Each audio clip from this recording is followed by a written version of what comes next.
Endgame. Warmachine, board, battle reward. Khador. Decisive. Retribution. Hello and welcome to our next battle report. This time it's me with my Retribution again versus Leon. Say hello, Leon.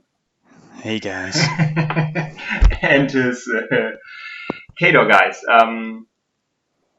As you can see, I used the same list that I used last time against Steve's Sigma. Again with Vyros, the Colossal, two heavy Myrmidons, the Phoenix and the Manticore, a little unit of House Guard and a little unit of Dawn Guard guys, both with a command attachment. Hidden behind the Jacks are two Arcanists again, and the House Guard Thane is there as well. I wanted to try again to make use of the speed of my guys and see if I'm an aggressive player or not. As it turns out, I'm not, but we'll see about that. I thought you were quite aggressive. Yeah, but I didn't like it. Without giving anything away. Yeah. A bit too aggressive, maybe. Yeah, that was my list. Yeah. So on my side, it's my first MK3 game. I've been playing Source Out 2 for the past 8 months, pretty much exclusively. And with the changes to the whole game and some particular Khador changes, especially the ones to Source Out 2 herself, as well as Beast 09 and some other small things, I'm not really feeling her anymore. So I figured to just try something completely different for my first game.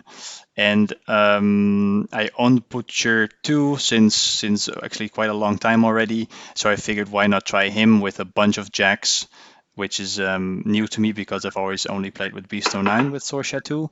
So right now I'm, like I mentioned, using Butcher 1 with quite a big battle group with 2 Juggernauts. So one Juggernaut, or actually Beast 09 is a Juggernaut proxy, one Destroyer and a Kodiak. That's his battle group, no attachments, anything like this.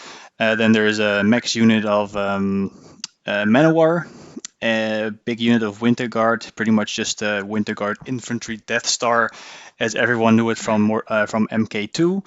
And then also a unit of Widowmakers on my left flank or on the right side of this picture.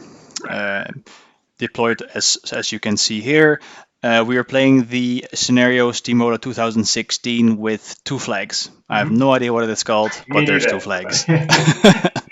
Right, and you chose the side, you won the roll-off and you chose the side, so I got the first turn. Exactly. And this is what I did. I walked up as far as I could, or as fast as I could, thanks to Vyros and his mobility spell, I think it's called. All my warjacks, and he himself got Pathfinder and +2 speed, so yeah, I could move up quite a bit. I had to take into consideration that a couple of your guys could shoot, so I didn't dare moving as far as I could probably have moved, and try to stay back a bit. On the other hand, thinking that maybe you wouldn't hurt my jacks too much. So that's basically what I did.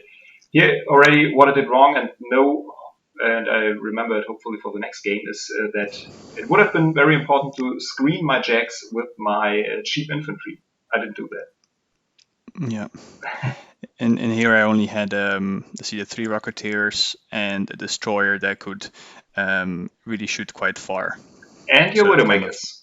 And the Widowmakers on the side, yeah, correct.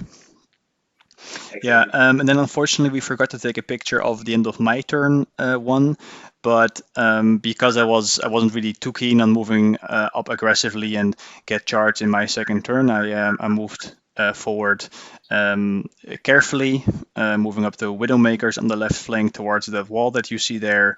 Winter Guard trying to jam a little bit and take up some board space, and the right side of my line, so most of my jacks and Manowar, moved up about 4 to 6 inches towards that well, And considering you can pre-measure now, I really try to stay out of all the charge ranges, except for a Manowar on top of that well, which counts as elevation. So I really try to really stay out of everything that you could potentially threaten me with, except for the one Manowar. And the Widowmakers on the side already started being quite a threat to you, considering they took out, I believe it was 4, so the maximum number of Sentinels. Right. So I think you already saw that one coming. Yeah, that's right. I was hoping you go for the Manticore, but obviously you didn't. So Yeah, no, I don't like weapon masters.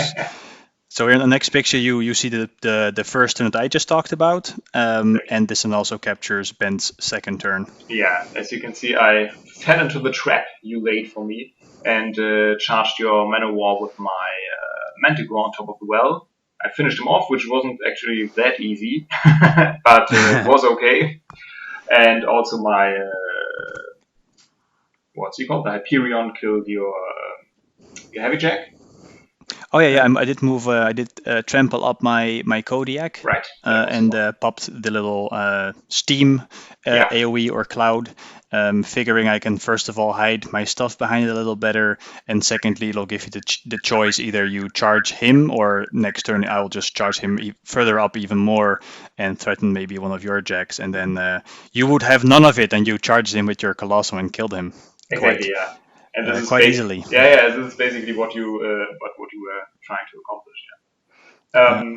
On the right side, my House Guard moved a bit forward. On the left side, my Dawn Guard moved as far as they could, and try not to get shot by your Widowmakers again, or try to survive the shots from your Widowmakers. So, yeah, this is basically what I did. I was a bit lame. I destroyed 2 or 3 guys of you, 1 Warjack, but it didn't make too much of a difference. Alright, I even shot with my Phoenix to your Manowar. They're burning that. Yeah, there's a bunch of dudes on fire. Yeah. As you can see, they also have a shield wall, Right. and so that kind of protected them from most of the harm. Also from last turn, I have Fury on the Manowars, so that makes them, I think, power plus strength 17. So they pretty much hit as hard as most heavy jacks. Yeah. And on the left side, I also have Iron Flesh on my Winter Guard, which deterred you from blasting me with your Colossal, I think. Yeah, exactly. Because Yeah. they're of course immune to blast, so that was nice. Yeah, that was it was really smart of you to move. So I didn't exactly know what to do. Yeah, it's definitely, considering it was my first MK3 game, I was surprised by how many options I had and how much focus I had to play around with. So yeah, that was nice. Yeah. Then, going into my turn, of course, this was the perfect case scenario, and he kind of took the bait in charging that Kodiak, and I now can literally just hand out focus to all of these jacks and try to take out as much as possible. And as you can see here, end of my turn, 2 it was. There's no more Manticore, there's no more Colossal, and also the Phoenix is gone. Yeah. So it was a free turn for me. So everything got additional die on damage rolls. Between the 3 rockets on the Winter Guard, I managed to kill the Manticore just with some shooting, which left the other jacks free to charge the Colossal. Manowar with Fury did a whole bunch of damage. It was pretty horrible. And then the rest, and then the other 1 Juggernaut on the right flank finished off the Phoenix. And actually I had 1 Juggernaut with 3 focus, just kind of standing there with nothing to do because there were no more targets left and no more space to actually cram them in. So that was a pretty brutal turn. Also on the left side, you see that the Winter Guard and the Widowmakers took out the last of the Sentinels. Yeah. And that was my turn. So yeah, that was basically it. Yeah, that was basically game. I learned though that giving up is not an option, so I Yes. so I tried to do the best out of it and see if there was anything I could do.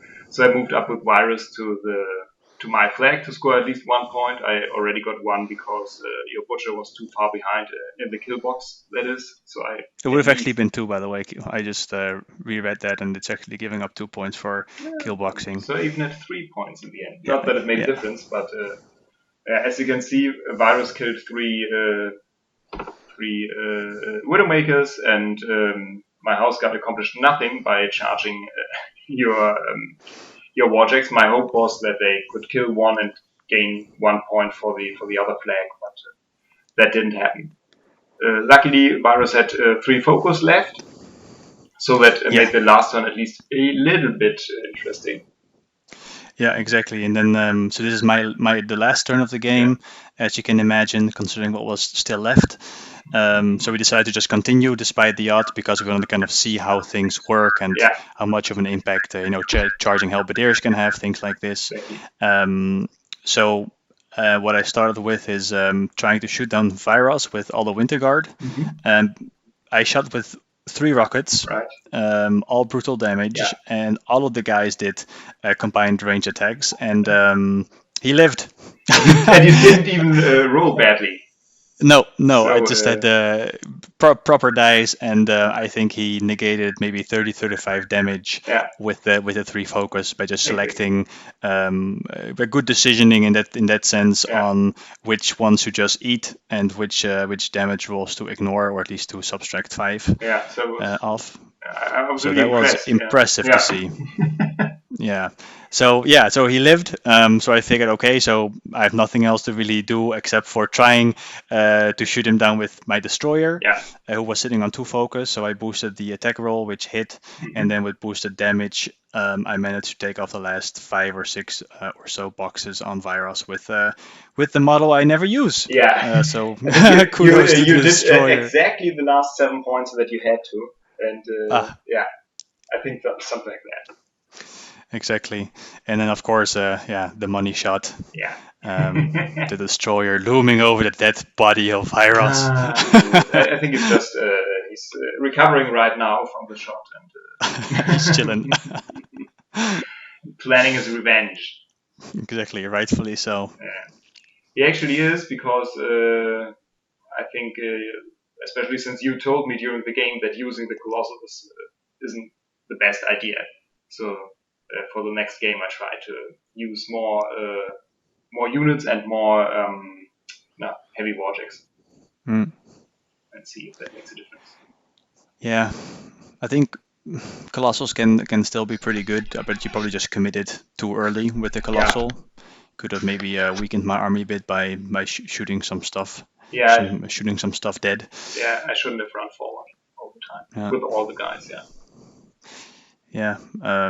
Any thoughts after the game on the list, or anything in particular? Strategies? No, that's it. I think what I like is having 2 Arcanists. I think they're pretty good actually, and help a lot.